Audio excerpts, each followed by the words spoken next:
Good morning and welcome back to the Fractured Rooster. As always, I'm Josh and I'm over here at Cameron's shop again because I don't have one of my own yet. He's doing a sweet detail on this super cool spec Denali. I like that interior. I don't know if I could do the white interior, but cream interior, whatever that is, I couldn't pull that off. I'd get it too dirty, but it does look really good. We're over here this morning to, I guess, tackle one of the dumber purchases I've made lately. I made a video of this earlier when I went and picked it up and drove it home from the GovPlanet auction, but that video had no audio. I've been having a lot of problems with these GoPro cameras lately, in particular the media mod on my GoPro Hero. I think it's an 8. It's an older one. Time to upgrade, I guess, to a 10. I don't know. But I've been buying a lot of dumb stuff at the old GovPlanet lately.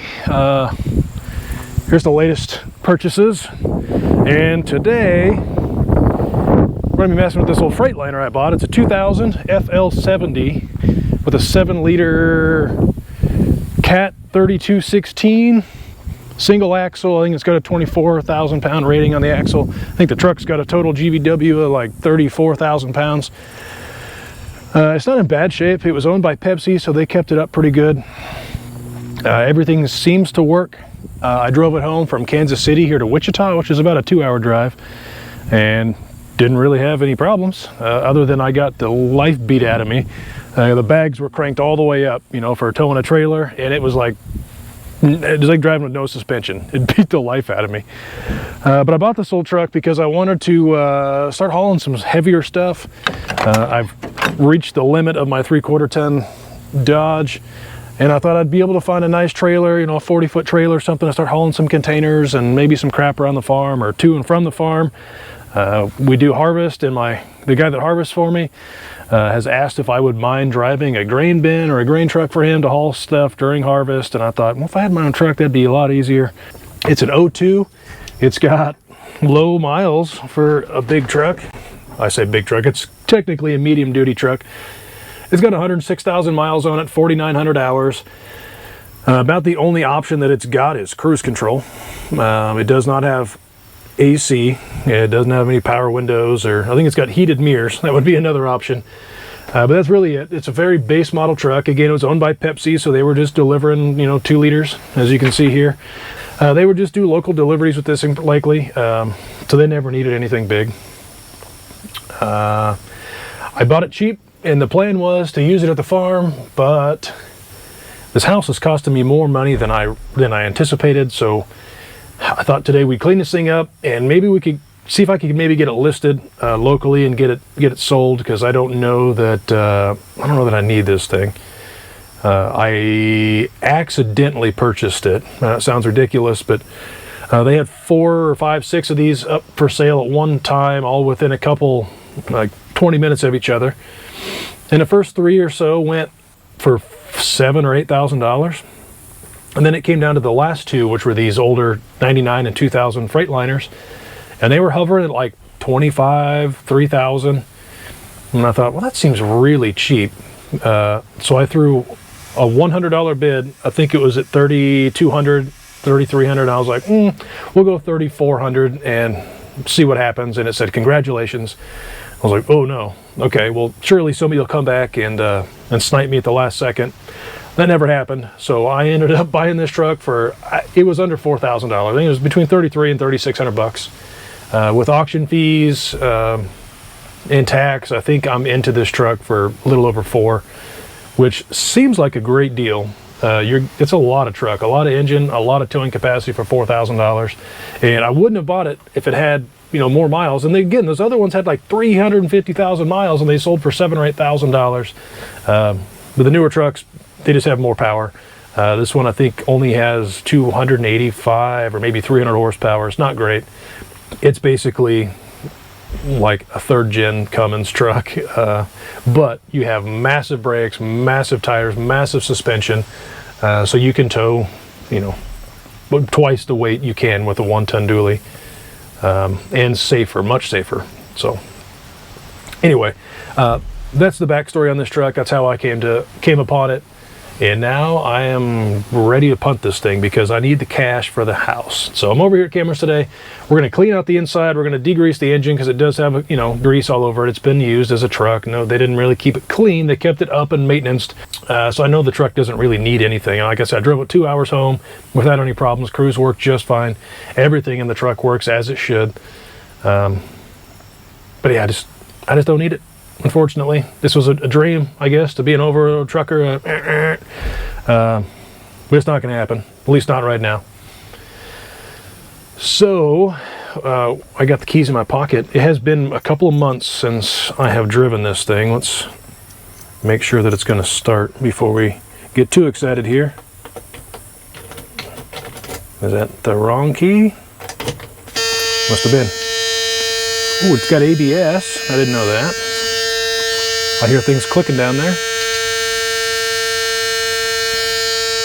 I think that's the air alarm because my air pressure's way low. So it's gonna buzz like that until it builds some air pressure. What a champ. So we've got our alarm telling us, hey, you're low on air pressure, you've got no brakes. So that gauge will slowly come up as you build air pressure and that screaming will go away.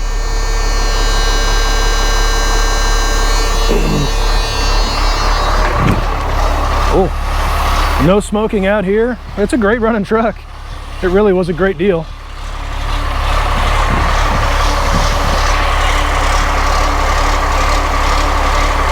So hopefully we're able to clean this up today and I can find a local buyer that's interested, that needs just a short haul, a local truck to haul a trailer around.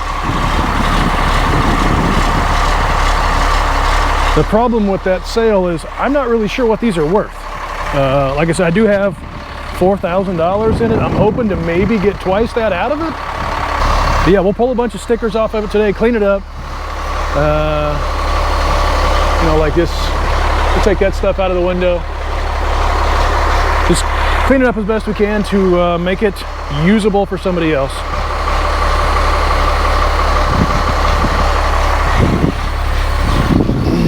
We'll know it's got air because the bags will start raising. These bags never lost a pound of air until I went and lowered them. I was adjusting the suspension, trying to soften it up a little bit. I went to mess around with the height sensor, dropped the air all the way out of the bags to see how low it would go. And then when I raised it back up, it hasn't held air since. I just flexed it. It hadn't been flexed probably that far in ever. But we'll know it's got air because the back end will raise up pretty quickly, actually. And then we can drive it to the front, and we're going to just degrease the... Oh, there it is.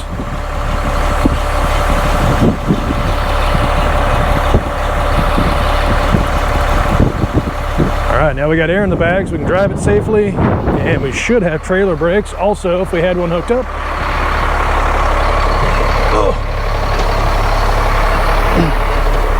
Yep, right at 100 PSI. That must be the service pressure. I don't have a whole lot of time in trucks like this. I did drive an old Kenworth for my dad. Maybe it was a Peterbilt. I don't remember.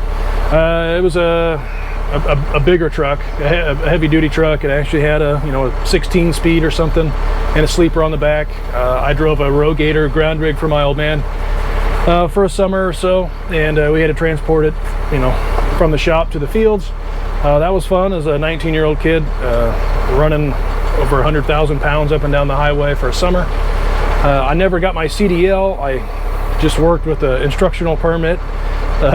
Always planned on getting it, but never got around to it, type of thing. So I've got experience behind the wheel of something like this, but I do not have a CDL, unfortunately.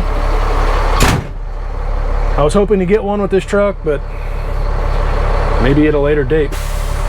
There it goes. You heard the air blow off. That means it's fully pressured up and ready to roll. We've got great oil pressure, idling at about 42, maybe 35 PSI there. So just like a car, you find your brake. So your parking brake is here. Now we're in neutral. The truck will roll. There's no park on the shifter. This is a 6-speed Allison. Throw it in neutral, set your parking brake, And then to move it, you just got forward, reverse, and you can go through some modes. It's got like on-road, off-road, downhill. I don't know, I haven't gone through those, but then you can manually up and downshift here. If you're going down a hill and you need to downshift for some engine braking, you can do that. And it always tells you what gear you're in here. So we're in reverse.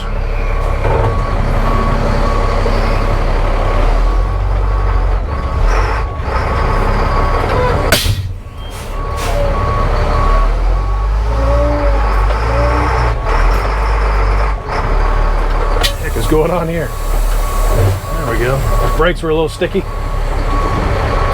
right, when you put it in drive,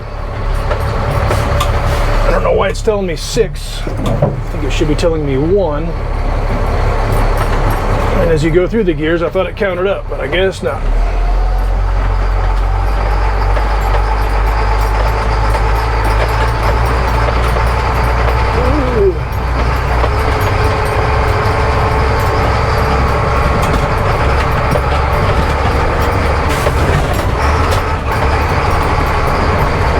Get it up here in the shade. Cameron's already got the pressure washer set up for me, and we're going to start degreasing stuff and getting her cleaned up.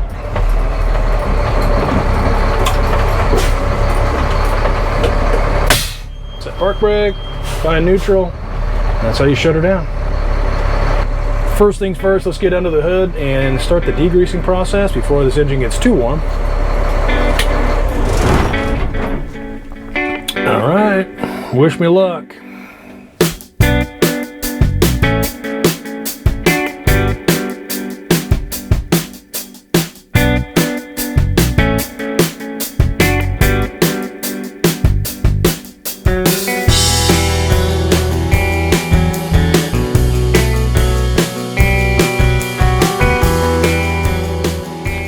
All right, we're back for day 2 of the Freightliner cleanup, and I guess pre-sale cleanup.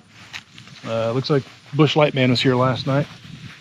Left us a treat. Move this over to some shade, and we're going to tackle the interior today.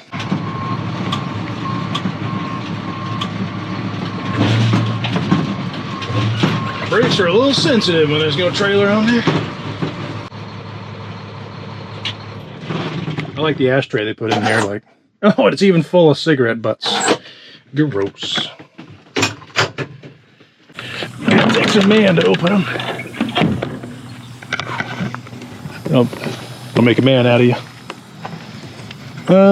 There's a after shot of the engine. I think it came out it's a little cleaner than it was. I didn't want to blast the grease out of the greasy bits.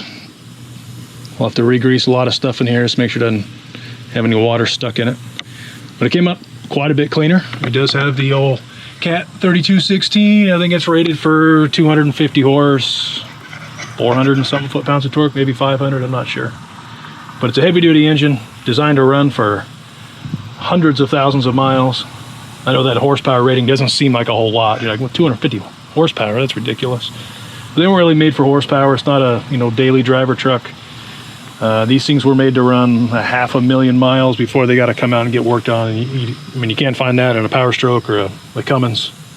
Well, you can, but a lot more maintenance involved to get you there. These were made just to throw oil in them and go 500,000 miles. And I think they're a lot more serviceable. You can pull the head off and pull all the sleeves out and rebuild it while it's in the truck. Pull the pan down and put new bearings and rods and pistons in it while it's in the truck. You can't do that with a Power Stroke. So I'm gonna go grab a trash can before I get too involved here. Yeah, I should have put on gloves. Our first bit of trash I grabbed, I threw in the trash can, and I smelled my hand. It smelled like chew spit. So that's definitely a chew spit pile there. Gross. I do like their center console they have in here. Just run what you got, right? We'll probably repurpose these guys. These are great. These are the 1 liter ones. The 2 liter ones work great for putting pistons in. You can set a set of 8 pistons inside of one of these plastic trays and carry them around, keep them from getting beat up.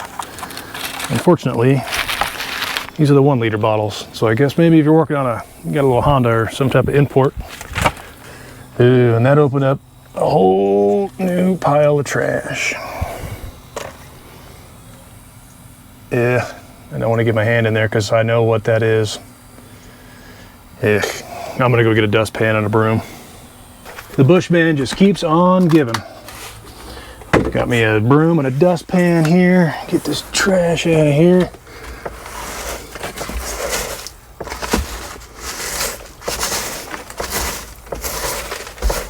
Some neat bracket on the floor. Great.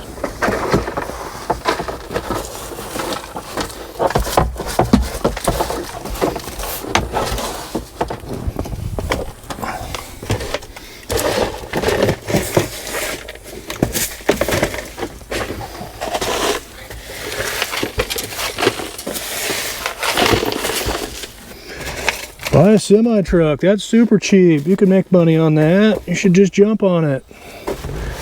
Wow. Great idea, Josh. Ooh, there's some goodies behind the seat. What's back here? I see a piece of cardboard. It's a clipboard. This will make us look official. Another pair of gloves. These gloves do say Pepsi on them. I thought that was pretty cool. Quart of 1040 back there from a gas station. That's a red flag. Oh, that's a hook for unhooking your trailer. Sliding your tandems on your trailer.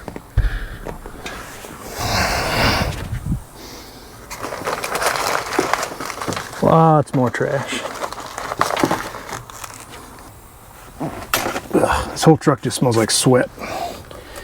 That's nasty. All right, we have the suction.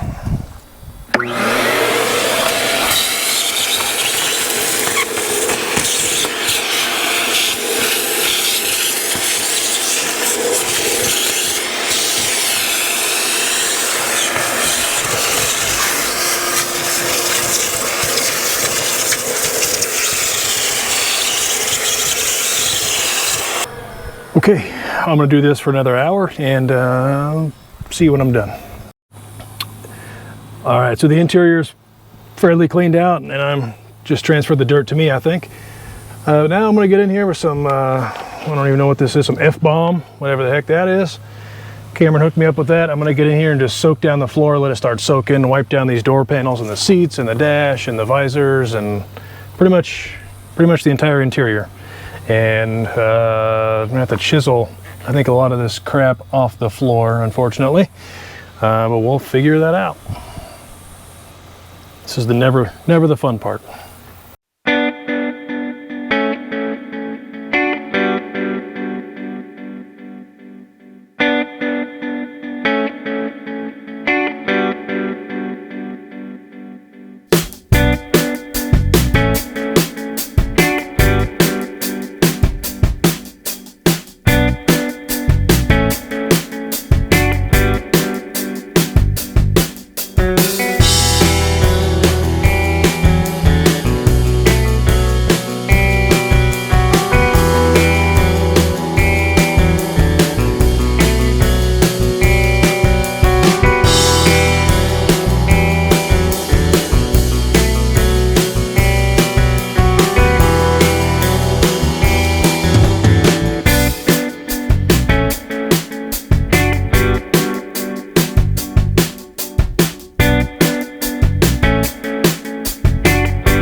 This is hard work.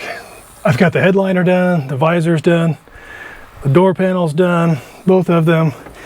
Moved onto the seat and I started scrubbing it. I realized I was changing the seat's color, so I thought I should turn the camera back on for this. I only scrubbed half of this, just the center section. But look at the difference.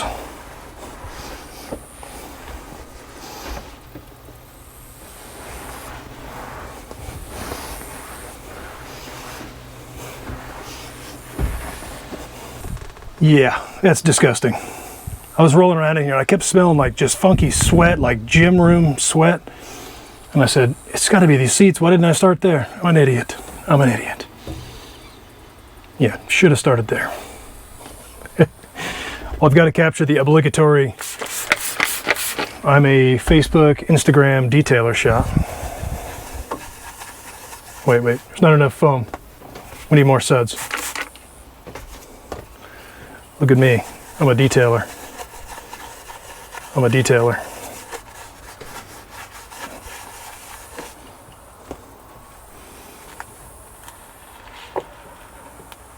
Whoa. Well, now it's official. I'm an Instagram, Facebook, YouTube detailer. I did the thing. It makes it official. That was a very long day of doing stuff I do not enjoy doing, but the results, I suppose, made it worth it. The carpet-less truck. The floor mat is nice and shiny black again. It's not coated in pop syrup and energy drinks and mud and grease. The seats look as new as I could get them. Gauges look fresh. Just need to do some glass work, and I might come out with some steam and try and get some of that soda off the roof. But otherwise, hope we added some value to this truck. I know the guy that buys it's probably going to be, you know, I own a feedlot, I don't care, I'm just going to drag poop around or something, I don't know. But, I don't know, I guess I feel better about selling it now.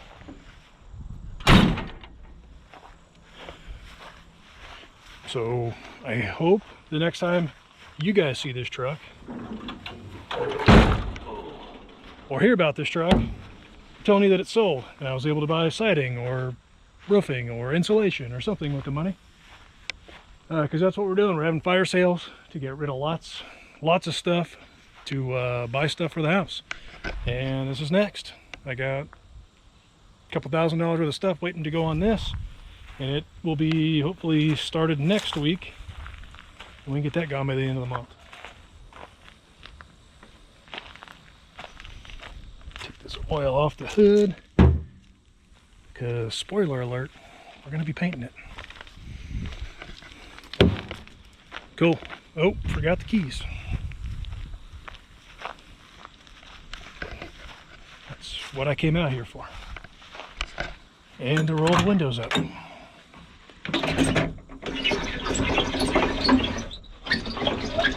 Yep. If you're not fighting it, you're not moving it.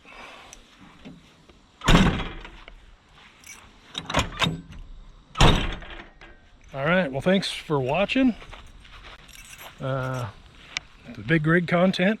It's more of a medium rig, but the medium rig content, you know, it was fun for me. I haven't driven a truck in years. I got to drive one a couple hours. The house comes first, so off it goes. Maybe we can get another one some other day, but thanks for watching. I'm absolutely beat. I'm gonna go home, put my feet up. Till next time, see you later. Bonus Silverado content. Gavin's playing baseball today, so I stole his truck.